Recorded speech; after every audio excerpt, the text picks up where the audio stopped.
We're late.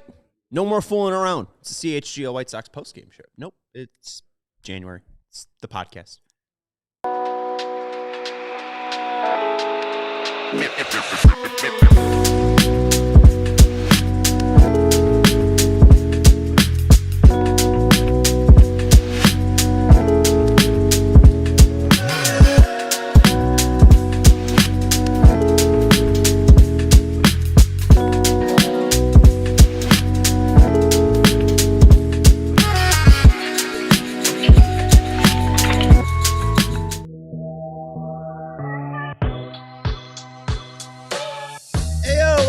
CHGO White Sox Podcast, coming to you live from Studio West, from our CHGO studios in the West Loop of Chicago. I'm your host, Sean Anderson. Alongside me, my producer, Sarah. Hi. Thanks for letting me charge my laptop today. We're going to be bringing you a fully informed show because my laptop is fully charged now. Make sure you're hitting that thumbs up button. Make sure you're subscribing. We already have comments. We already have a Rojas who says first. Shout out to you. We have the fat hipster saying best. Let's go. I don't know if that's about me, about the show, about the White Sox, about Munetaka Murakami, but he's here and we love him. Good, better, best. Good, better, best. Never let it rest. We are coming close to Bears Saturday. It's an extremely exciting day at CHGO. There is currently a new diehard offer for the playoffs. The best is yet to come. You have a playoff offer. You got $36 intro offer. You can get one of the very nice shirts. You get a free t-shirt when you do sign up for $36. We have some beautiful Iceman shirts that you can go check out even at allcity.store.com. allcity.store.com? Yeah. But, go check out allchgo.com/join, and you can go check out this playoff diehard offer. You can also, when you sign up to be a diehard, you can join the diehard Discord, and you can chat with us about the White Sox whenever news happens or whenever you're having a thought, typically at like 11:30 about the White Sox. That's usually when the thoughts about the White Sox come to me. Anyways, on today's show, we're going to be talking about some Vegas stuff. The White Sox, or some sports books, have started to post win total projections for the 2026 season. We'll use that to talk about the White Sox projections for 2026. We'll talk about why I think that it's likely going to go over for the Sox in 2026.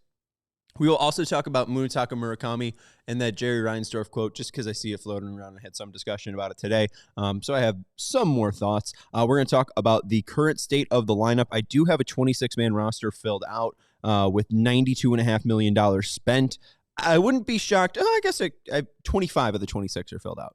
I think we have maybe a bullpen arm that we could fit in there. But, yeah, it's we're getting close to it. I don't know if there are going to be any more additions because now that I talked about the Corey Lee being the third catcher thing, I could see it happening. So we'll talk about that later on in the show. If you have any thoughts, let us know in the comments. We also have the Bears tailgate, too. If you did that, you could just, come hang out with us before the game, right? We sell tickets to this? I actually don't know.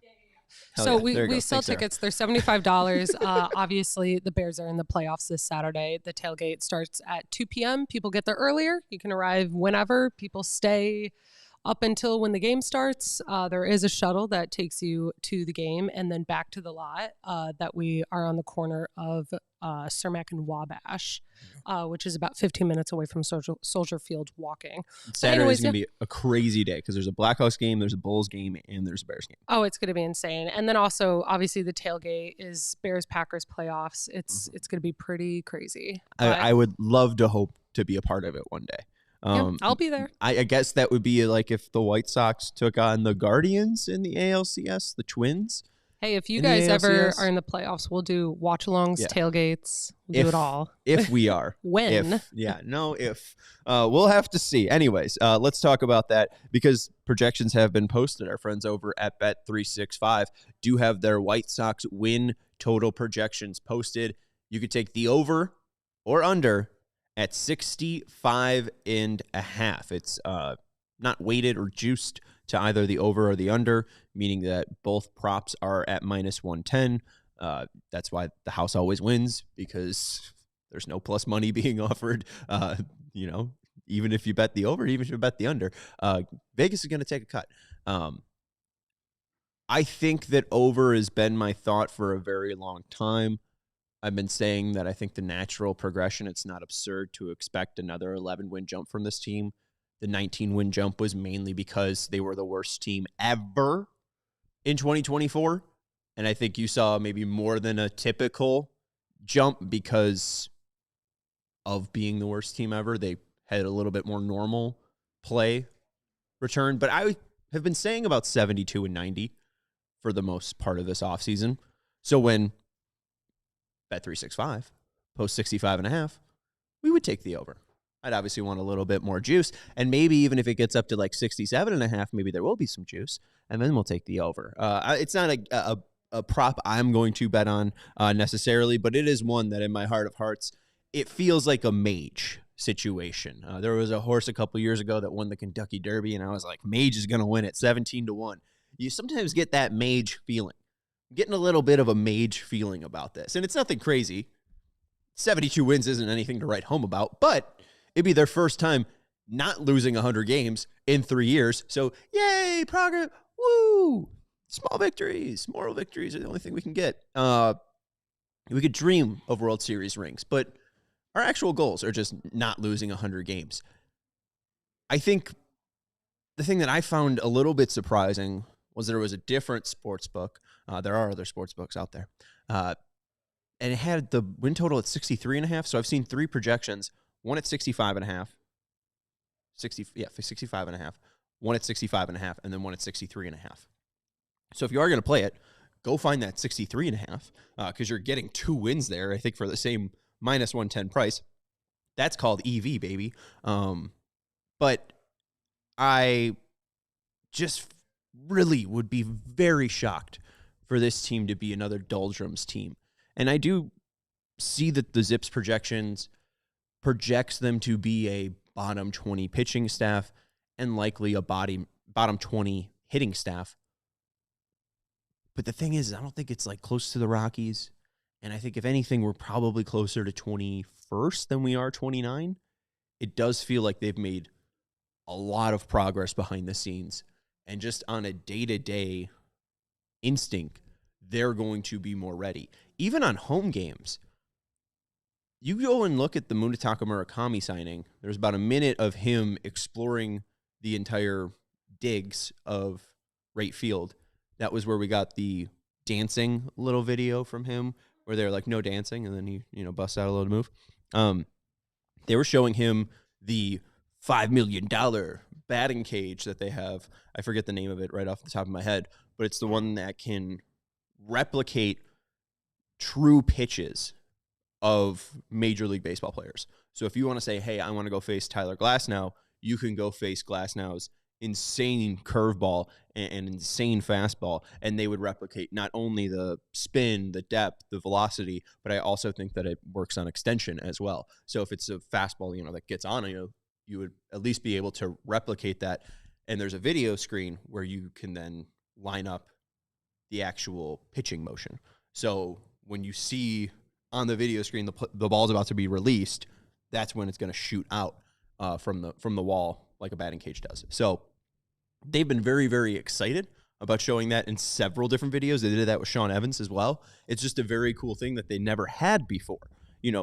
If you think back to Jake Berger's tenure with the White Sox, they made such a big deal about the iPitch machine and how they were going to bring that on the road, and that's going to change things. I think they brought the iPitch to one of the games in Cleveland in that year in 2023, and that was like, the White Sox are changing things.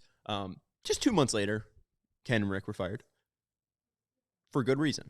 And I think Chris Getz has done a very good job of at least helping this team have a lower floor to where maybe the ceiling isn't a World Series winner, but you won't be embarrassed to be a White Sox fan, which I'm at least happy to say. Past couple years have been really just terrible. And I don't think that we are contending with another 100-loss team. Again, I think we've seen those 100-loss teams and what repeats them. Typically, it's Rick Hahn-run teams. I think if you look back in the history, not counting 2024 because that is a Rick Hahn team, I think, they've had 7 100-loss seasons in their franchise history. 5 of them have come under Rick Hahn's tenure. That's gross.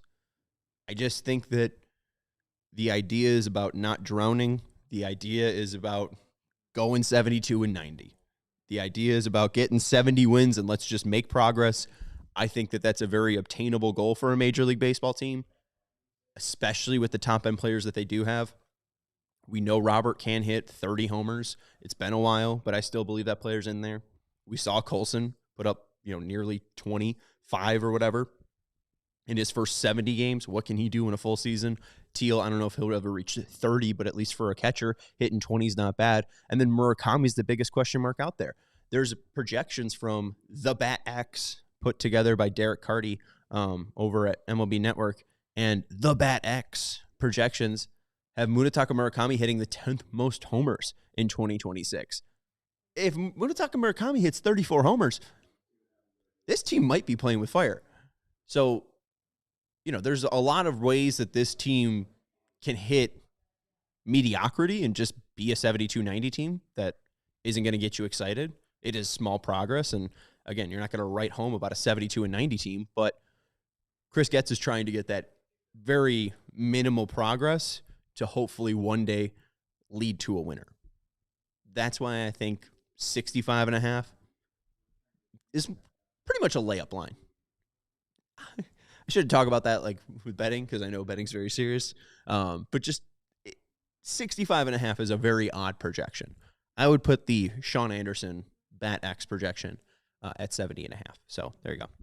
Just Town Chi-Town saying, I don't watch much football, but happy for my Bears fans. What is your profile picture? Doesn't her profile picture look like Soldier Field, the spot before Soldier Field where they built it? It looks right along the lakefront. And then Ryan saying, would having just one more win in 2026 than what they had in 2025 be a success in your mind? No. So I think that because they lost, 103 games last year? I should know that off the top of my head. But they had a 19-win increase, so if I could just do the math, no, it's 102. They had 102 losses. So I think a big thing about this year is just not having 100 losses, which would be 65 and 99. So that would still be at 65.5. So even to get to that 98 win amount, they would have to go 66 and 98 if my math is correct. So one more win still puts them at 101. I would say no.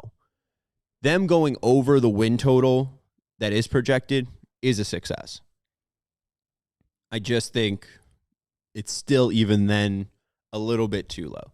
I think this team could win 69 plus games in 2026. Ernest asking, when there are teams that have 4 times the salary of your team, then there is no chance. For sure. But it's not the case with all 29 teams. They play the Dodgers 3 times out of the 162. And obviously the salary isn't there, but I think that's something that will increase once there's new owners and we know that there's an agreement in place. So fingers crossed that happens sooner rather than later. There's nothing really we can do about it. And I'll talk about the frustrations with the current owner a little bit later on. They obviously would be more competitive if they paid players more. Maybe there's some inflated contracts that do get signed because of that, but I obviously would prefer a team pushing the first luxury threshold than, barely pushing 100 million. Sarah, feel free to flash the graphic that I did send. If you could look right now, we have 25 of the 26 spots filled out right now. If a player's name is in yellow, that means they are a new acquisition. So you can see Murakami's name in yellow / green, Jared Kelenich's name in yellow / green, Everson Pereira's name in yellow / green, Anthony Kay, Sean Newcomb, Chris Murphy, all those players acquired, weren't on the team in 2025. Then you could see the names in purple. Those are the 2 Rule 5 picks, Alexander Alberto and Jetixson Paez. We'll see if Paez and Alberto make it to the 26-man roster come opening day. But when we talked with Gene Watson, this wasn't, we're going to see how they do in April and then kick them off the team. So I do think that they're going to try Alberto and Paez at least out for a little bit. So I'd assume that they make the opening day roster. But even then, with one reliever missing, in that top right corner, you can see they're at $92.5 million. So they're still, $7.5 million away from $100 million. So they obviously could spend a lot more on their team. You could just look at the hitters. The only players that aren't making minimum salary are Murakami, Robert, Benintendi, and that's actually it. It's just those three: Benintendi, Robert, and Murakami. And they would love to have Benintendi or Robert's contract completely off the books totally and be closer to $72 million than they are $92 million. So, I hear you, Ernest, but also I just there's nothing that we can do about it until Jerry Reinsdorf's not the owner. And, maybe that happens soon. We'll have to figure out. And Jess Shytown says, yes, it's a picture of old Chicago signline. I liked it. Go Sox. Go Sox. If all goes well, like you bring up, Jess, I do think that they could be pushing around 500. If Robert is a superstar for the months that we have him, if Murakami is hitting 34 homers, and especially if Colson Montgomery repeats what he did in 2025 and just does it over 162, they absolutely could be close to 500. And, we'll talk about the pitching in a second as TS brings up. We got to take a break here on the CHGO White Sox Podcast. We want to let you know about our friends over at Bet365. Whatever the moment, it's never ordinary with our friends over at Bet365. There's a ton of ways to max out on your playoff enjoyment with the NFL coming up. One way is with the early payout offer. You're a winner if your team goes up 17 points with an instant payout on straight bets and parlay selections marked as winners. You could also take advantage of their NBA offers like Tip-Off Tuesday. Place a qualifying same-game parlay bet with a safety net bet feature on Tuesday NBA games and get up to $10 in bonus bets if the bet loses. Terms and conditions apply. Download the app and use code CHGO365 when you sign up. Whatever the moment, it's never ordinary with our friends over at Bet365. And the most important thing is, if you're a new customer, you place your first bet of $5. Whether it wins or loses, you get $200 in bonus bets. If your bet, again, wins or loses, bonus bets can be used on spreads, totals, player props, futures, and more. So go enjoy the playoffs with our friends over at Bet365. Use code CHGO365 when you sign up. Must be 21 plus. If you or someone has a gambling problem, crisis counseling and referral services can be accessed by calling 1-800-GAMBLER in-app only. We also want to let you know about our friends over at Four Seasons. It's chilly out, and you need to be up for the challenge. Your home's heating needs to be up for the challenge. So make sure you call our friends over at Four Seasons. Four Seasons Heating, Air Conditioning, Plumbing, and Electric has been serving Chicagoland for over 50 years. If you got a plumbing emergency, call Four Seasons. If you got an electrical emergency, call Four Seasons. If you need a new hot water tank installed today, call Four Seasons. If you're thinking about a whole new home generator, they have you covered at Four Seasons. They guarantee same-day installation for all your heating, cooling, plumbing, electrical, and generator needs with no extra charges for nights, weekends, and holidays. And you could save up to $4,000 on furnaces and custom comfort systems with Four Seasons Heating, Air Conditioning, Plumbing, and Electric. Four Seasons Heating, Air Conditioning, Plumbing, and Electric has been serving Chicagoland for over 4 years, sponsored by your trusted local experts over at Four Seasons. Visit fourseasonsheatingcooling.com for all their special offers and money-saving coupons. That's fourseasonsheatingcooling.com. Welcome back to the CHGO White Sox Podcast. Appreciate everyone hanging out with us in the chat. Make sure you hit that thumbs up button if you haven't already, and we will continue to chat here about the White Sox. And Fat Hipster jumping in saying, if we aren't under 100 losses, I'd be pissed off. And I completely agree with you. Nothing I think would be more shameful is if they lost 100 for the fourth straight season. It's dismal baseball. I mean, like, this is stuff of the Marlins, but even then, the Marlins in my lifetime have won 2 championships where the White Sox have won 1. Even then, teams like the Padres, I don't even remember them being like this bad. Like Will Venable days, they weren't even this good, but they were still like around 90 losses rather than like 100. They don't have a World Series, so at least we have that, So, I don't know. And then TS saying, if the pitching comes through, I think the offense will do its job. I'm thinking they finish close to 500. Yeah, we got to be a little realistic. If they go close to 500, that means Vegas is off by 4, 10, 16-ish wins. It happens, but I don't think it's going to happen like that. Like, I think that maybe they exceeded just a little bit. I saw somebody on Twitter say 76 wins. Like, I think that's a little bit of a realistic number. If I'm saying 72, 4 more wins isn't that crazy. But I think pushing 80 means like Colson's hitting 35 bombs. Luis Robert Jr. is somehow still playing for the White Sox, and he's like amazing.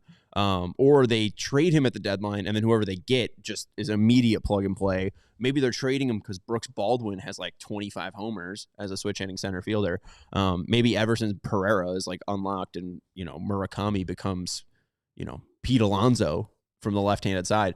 But like a lot would need to go right for them to push 80 wins.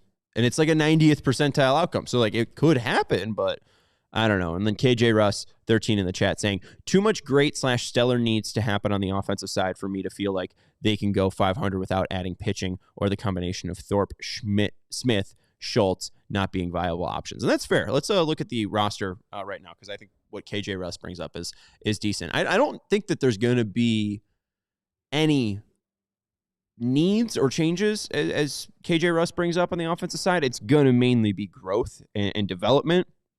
If Caro can be not only a left-handed or a left-handed smasher, if he can also be more of a hitter from both sides, if Teal maybe shows a little bit more of a designated hitter side, because he's like a really good hitting catcher. He's like a pretty good DH with around his like 120 OPS plus. It's not what you want to play every day, but the White Sox have played worse. If he could be more of like a 135 OPS plus hitter, then he could be a full-time DH, right? Kelnick obviously has all the potential in the world, and if he's only seeing righties and then Everson Pereira is only seeing lefties, then maybe, just maybe, it could work out there. But it is going to be development. Vargas really flattened out his swing, and we saw that he stood up straight a little bit more throughout the year. He didn't hit lefties at all, or at least didn't hit them for power last year. Is he able to change that part of his game? And even Chase too. Like, Chase is a good player, but Chase offensively still leaves a decent amount to leave desired. I think he was at like an 87 weighted runs created plus, which is 13% under an average hitter. So it's not too far off from being 101 weighted runs created plus, and that could be huge for Chase. But it also still needs to happen. And it needs to happen for pretty much every single offensive position, which is why, like, if all of those players develop, they could be like 15th to a 13th offense in Major League Baseball when it comes to weighted runs created plus, because of the potential power that they do have. But yeah, I don't know if I see it happening. Like, can we see the roster one more time? You look at the starting pitchers, and obviously Shane Smith was really great last year, but how repeatable is that? And also, can he even improve on it? Or is that the best that we can get from Shane Smith? No complaints, but is he more of like a 3-starter than the ace that he's currently slotted in as? Davis Martin's been consistently around like a 4 ERA. It's great to eat 6 innings, and that's very valuable for this White Sox team, but is he anything more than, again, a 4th or a 5th starter? Sean Burke, like that I think is the diamond that you do have currently in the pitching staff, maybe Taylor, but I do think Burke's even a little bit in front of Taylor because of his ability to pitch longer into games. Even Brian Bannister said that Taylor starting isn't really an option because of his delivery. So I think if you have right now a player on the roster that could potentially be a 3, 2, or 1, I do think it's Sean Burke. But again, potential, you need to see that growth. Anthony Kay is, again, a 4th or a 5th starter, and it's more about eating as much innings as he can and being a crafty lefty. Sean Newcomb might not even be a starter the entire year. I mean, KJ Russ brings up Thorpe, Smith, and Schultz. Likely when one of those gets called up or is healthy enough, you'll see Newcomb go to the bullpen, and then maybe the release of Tyler Gilbert. But I'm even wondering, like, where do they improve that bullpen? I don't know if they go out and sign another player, and I think what we have seen is them chasing length. There was a recent DFA from the Blue Jays. I believe this was in response to the Kazuma Okamoto signing for the Blue Jays. They DFA'd Paxton Schultz. Schultz was from the Utah Valley State, and I don't think he was drafted in 2019 in the 14th round. Did not play, obviously, in 2020. He did go to, I believe, Australia in the 2021-2020 offseason to go pitch there. But then, he started his career with Toronto after being traded from Milwaukee. And he had 102 innings in 2021, 104 innings in 2022, 108 innings in 2023. 2024, they used him more in like a bullpen role in AAA, but still 92 innings, and that was a 4.11 ERA. And then in 2025, he shifted more to a bullpen role and had more success, 3.31 ERA in AAA in 2025. And then he had a story where he had to make the drive from Buffalo to Toronto to drive one of his teammates, Dylan Tate, who was going to be signed to the major league team. And then when he got there, he got the surprise that they were also signing him. And then Paxton went out and threw like 4 1/3 innings of 6K ball.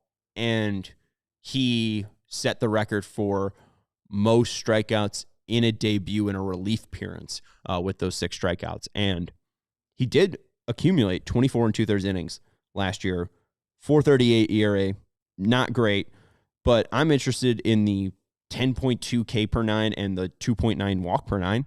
And it does seem like there are some arsenal changes that still can make him a little bit more effective. Like there isn't a current 40-man roster spot, but is this absolutely maxed out to where it should be? Like I don't love Ben Cowles, who's currently on the 40-man roster. Do they cut Ben Cowles? I don't love Tristan Peters. They picked him up in a trade from Tampa. Do they cut him? I think most of the pitchers that are on there are likely going to stay on there.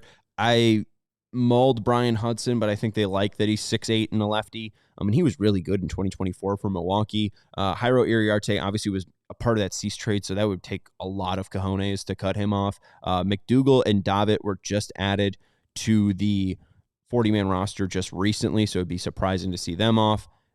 Cannon, I think that they want to keep him around. He was still a 3rd-round pick, and I know that there's the sunken cost fallacy, right? Maybe if you just know he's done, you just cut him. But I think it's a little harsh, and he can even eat innings at AAA. I mean, Chris Murphy, he was acquired from Boston in a trade, so I don't think they're going to get rid of him. And then, like Wikelman, I think they may try him in Charlotte for some length. He may just be exactly what I want in Paxton Schultz, though. And then there's also Vassell, who is obviously insanely important in this team. Taylor, who's insanely important in this team.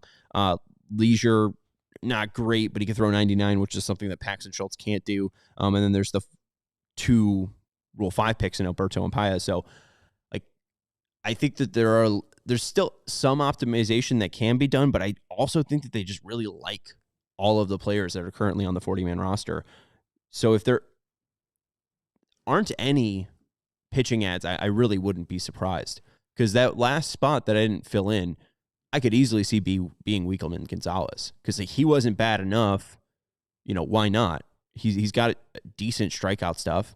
So if you just slotted in another righty there of Wikelman, who could eat innings too out of a relief role, like, do you just do that? Like, I think we are getting close-ish to the final White Sox roster. If you are looking for a 4th outfielder, if you are looking for another bullpen arm, I think it's coming in like maybe a minor league signing, maybe a camp invite. Maybe you'll really like a player like Brandon Drury last year, but I don't think it's going to come in a actual free agent signing. I think for the most part they've done their research, and I don't think they're making any moves. I guess the one move that I would see is they could send Burke down to AAA to start the year if they signed another right-hander like Giolito, who we've brought up before. I really like Chris Paddock. If they are looking for another starter, like maybe you give Burke some time in AAA and then call him up later in the year when, if Newcomb or whoever doesn't work, whatever. But I'd be surprised by that. I really do think that we are getting close to the final roster. And that roster, like, I think it can exceed 65.5, but I don't think it's pushing close to 500. We're going to take a break here on the CHGO White Sox Podcast. We'll come back. We'll talk a little bit about Munetaka Murakami and Jerry Reinsdorf and the comment that was made 2 weeks ago. And then we'll talk a little bit more about tomorrow, because we have a show tomorrow, and I did book a guest. We want to let you know about our friends over at Xfinity. What if you could have reliable and intelligent Wi-Fi? And what if you could keep the same price for 5 years. That's what you get with Xfinity's 5-year price guarantee. Imagine Wi-Fi that makes everything in your home work together. Wi-Fi that fixes problems before you even notice them. Like super intelligent Wi-Fi with a sixth sense. One that also lets you stream the game even when the whole family's online. All of your devices working in perfect harmony for 5 years. And here's the best part. No annual contracts, no hidden fees, and Xfinity's best equipment is included. Take it from me. A lot can change in 5 years. Championships are won, records are broken, dreams grow bigger, but your Wi-Fi, it should stay the same price. It should stay the same reliability. So lock in your price and unlock the possibilities with Xfinity today. Learn more at Xfinity.com. Xfinity, imagine that. Select plans only. Restrictions apply. We also want to let you know about our friends over at Shady Rays. We did the bit yesterday. We're wearing sunglasses so you can can't see the shock in my face of this great deal with our friends over at Shady Rays. Use code CHGO to get 35% off polarized sunglasses, and that is a huge thing with Shady Rays. I wasn't buying polarized sunglasses. I was just buying $5 shades that, darken the sun but weren't actual polarized. These are seriously good looking. They're polarized. They're durable, and they're not stupidly expensive. So, maybe they're a little bit more expensive than the rack ones, but they're also 100 times better. They are going to last you at least 2 years. I have sat on mine multiple times. I drove one over with my car and they still worked. It is truly a fantastic pair of sunglasses. Head over to shadyrays.com. Use code CHGO for 35% off polarized sunglasses. Try for yourself. The shades rated 5 stars by over 300,000 people because Shady Rays is the eyewear that has your back. If you lose or break them, even on day one, Shady Rays will send you a replacement with no guilt trip. Just replacements, just sunglasses. Head to Shady Rays. Use code CHGO for 35% off polarized sunglasses. Welcome back to the CHGO White Sox Podcast. I am your host, Sean Anderson. We do have a guest tomorrow. We're excited to talk about rock bottom. Joe Doyle of Prospects Live. He's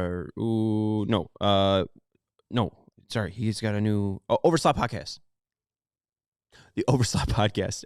Joe Doyle has started his new effort, and he does a fantastic job. He is on the forefront of prospect analysis, big boards, mock drafts, and he has been, on the forefront of talking about how good Rock Chalowski is. So we're going to have him, Joe Doyle of the Overslot Podcast. I'm very embarrassed by that.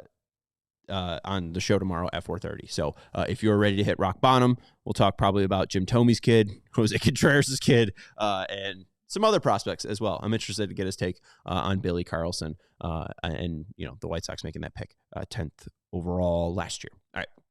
So join us tomorrow for Joe Doyle. Let's get into Chris Getz's Brooks Boyer comment because it's for some reason still going on. Oh, we actually have a super chat.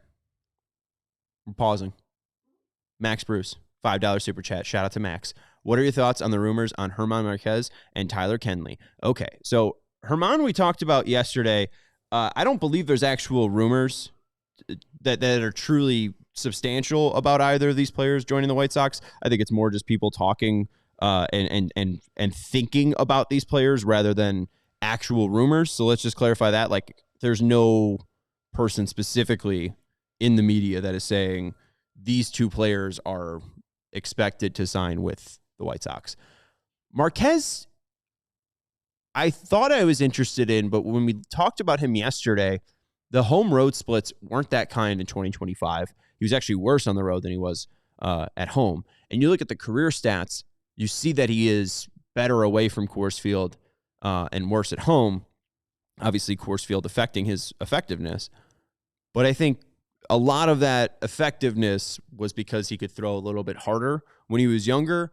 And while that curveball's still good, I don't think that he has a fastball strong enough to play it up. So maybe if he was in a relief role, I would be fine with German Marquez and maybe getting out of Coors on top of kind of saving everything for the bullpen could help. So Marquez, I don't love as a starter, but I do think that he has some reliever potential. I also brought up the comp that he could just be Touki Toussaint, and I love Touki Toussaint. So if you want Touki Toussaint, let's just go get Touki Toussaint. He's got a great curveball just like German Marquez does.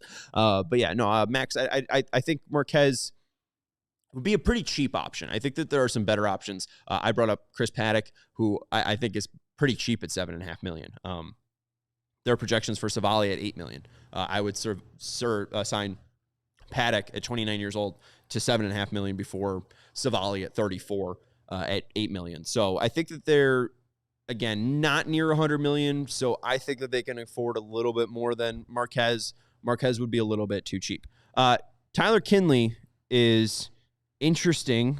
He's 34. He was just placed on, I think, waivers he declined the option. So the Braves acquired him from the Rockies in exchange for Austin Smith near the deadline. And then on November 6th, they declined the player option on Kinley. He's 34 from Florida. Can't lie, don't know much about him. I typically feel like I know a decent amount about pitchers. I just wasn't watching a ton of Colorado Rocky baseball, I guess. He started his career with the Marlins and Twins, and then since 2020, he has pitched with Colorado, 5.05 ERA. It says the Braves are acquiring him. Yeah, and then at the trade deadline, the Braves acquired him, but then they declined his option. And then just looking at his home away splits, 5.18 home ERA, away 4.32 ERA. So maybe that is where some of the interest is in getting away from Coors. 2025 though, home away, 4.98 home ERA, 3.05 away ERA. That's obviously baseline stuff. I would wonder specifically why the Braves said no to it, if they also could be like, well, he's better at home than he is away. I wonder exactly how much money he made. He was worth about 1.4 WAR. It was about $3 million. So I don't really know why you'd cut that person. They move on from Kinley. I don't think they need another righty. The reason I liked Schultz from Toronto was because he could possibly provide length. But then, again, I just brought up that I think he's a little bit too similar to Wikelman Gonzalez. So Kinley, I would say pass on. There is some probably reason or maybe heft there to say that getting him away from Coors would be beneficial. But I don't know if specifically that's just a fix for every Rockies pitcher, because then you just see a lot more former Rockies pop off with success. Looking at his stuff, though, Kinley, via TJStats.ca, slider was his most used pitch at 64.2%.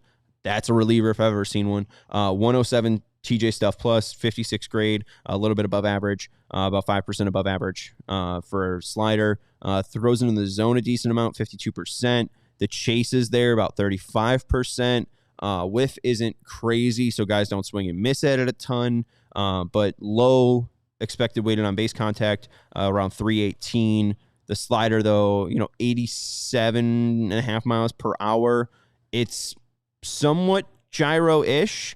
It's got a decent amount of neutrality. The induced vertical break is 2.7 inches. The horizontal break is negative 2.2 inches. If it was 0-0, that would be like a gyro slider where you would expect it to move glove side and down likely, and it just kind of stays there. That's typical for harder sliders. So yeah, it's a fine slider. The four seam's iffy. Just throw hard, 95.1, but not a ton of induced vertical break. So not a ball that would kind of rise in a sense. 2,385 spin. We just looked at this recently. Giolito, when he was having real success with his fastball, was near 2,400 RPMs. And then in 2023, he was around 2,100 RPMs, and that was mainly due to sticky stuff. So that's why the grade really isn't there. 90 TJ stuff plus, 38 grade, so not a great one. He's also not getting chase outside the zone with that four-seam fastball at 17.9%. He's not getting whiff on that fastball at 14.3%. The curveball is a decent offering. This guy could be a Boston Red Sox tomorrow. I have no idea why, what's-his-face, Craig Breslow would not just pick him up, tell him not to throw that four-seamer and just have him throw a slider and curveball the whole damn time. But the curveball got really good results. 106 TJ Stuff plus, grade of 63. Wasn't in the zone a ton, 29.5%. But the chase rate was there, 37.9%. You could just call that 38%, Sean. And then a whiff rate of 43.5%. And really poor contact, 232 expected weighted on base average when players make contact on that pitch. And that's one thing. It's a not super steep, but steepish arm angle at 46 degrees. It's a lot of stuff that should move for a righty, but it kind of just stays plain. I don't like him. He doesn't provide that much of length. Hasn't gone over. I guess he went over 70 this year. But outside of that, 72, 64, and then 70 in 2021. I don't love him. No. Thank you, Max Bruce, for the super chat. My thoughts on German Marquez. Don't hate it, but I would rather have one signing before it, like a Paddock. If Marquez was a non-roster invite, I'd take it. Kinley, no. I think there's better and younger out there reliever-wise. I think Paxton Schultz, who was just DFA'd by the Blue Jays, could be one of them. And I also think that they just kind of like the 40 men on their roster right now. Maybe they try to get like a Brian Hudson through, but I don't think that they would make a move specifically for Kinley to oust one of their current 40-man roster guys. But thank you for the super chat. Appreciate it. Sarah, where are we at time-wise? I feel like I just talked about... Okay, yeah, I felt like I just talked about that for like an hour and a half. Yeah, but that's what you get for doing a little super chat is you get very in-depth analysis from Sean Anderson. And they told me to push this in our all-staff meeting today, as you could see in the comments there. Become a CHGO YouTube member, too, for exclusive access for emojis and content. Also, you get a free super chat. So if you're thinking free $10 super chat. Free $10 super chat. So if you're ever thinking of sending in a super chat like Max, you could just become a YouTube member and you get a free one. Yeah. And you could send Noodleman emojis whenever the Blackhawks And we update the emojis pretty often. Anytime there's any fun stuff, you guys have access to it. We make content exclusively just for YouTube members only. So check it out. So there is one final thing, and I just kicked it over. So it was a good reminder of, I didn't talk about the Jerry Reinsdorf thing. Who cares? I talked about it already. This is more important. This is more important. Just real briefly. Jerry Reinsdorf should not have to approve a $40 million contract. Them signing Munetaka Murakami to a $34 million 2-year deal should not have Chris Getz coming out and saying to Scott Merkin or James Fegan, I forget who had the quote, that, Brooks Boyer was crucial in helping Jerry Reinsdorf see the financial potential of Munetaka Murakami. Again, what I said was Chris Getz, what he should have said was nothing. To quote Mike Birbiglia, what you should have said was absolutely nothing. We're excited to have Munetaka Murakami. It was great, great, great. We love having Murakami here. It's great. It's great. It's great. Jerry Reinsdorf owns the team. We know this. He's owned the team for 41 years. I don't really care how he interacts with the team because the last time he talked, he said he's not going to sign a pitcher to a $300 million contract and a player to a 10-year contract. It's like, okay, great. We know.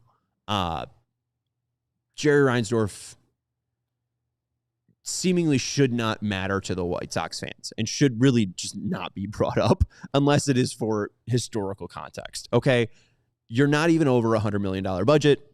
There is no actual reason right now to bring him up specifically. It's great that he approved the contract. It's great that Munetaka Murakami is a White Sox. But at the end of the day, nobody cares that Jerry Reinsdorf approved this, and it's just going to cause a mess. And maybe he did have to approve it because it's not just a $34 million contract that they could have given to O'Hearn for $29 million, right? And it's just $5 million more. It's also $6 million going to Japan. Like maybe that's part of the reason why he's in there. I don't care. I don't care. I don't care. I don't care. I do not care. Okay? So I don't care. I got this for Christmas, and I think I just broke it. This is the coolest thing on earth. Sometimes you have a, grab bag for a $40 gift on Christmas, and you're like, what realistically do I need? And the answer is nothing. The answer is I don't need anything. So what do I want? And there was this release from the White Sox, I believe in 2023. It was probably for halfway to Christmas. The Elf Andrew Benintendi bobblehead.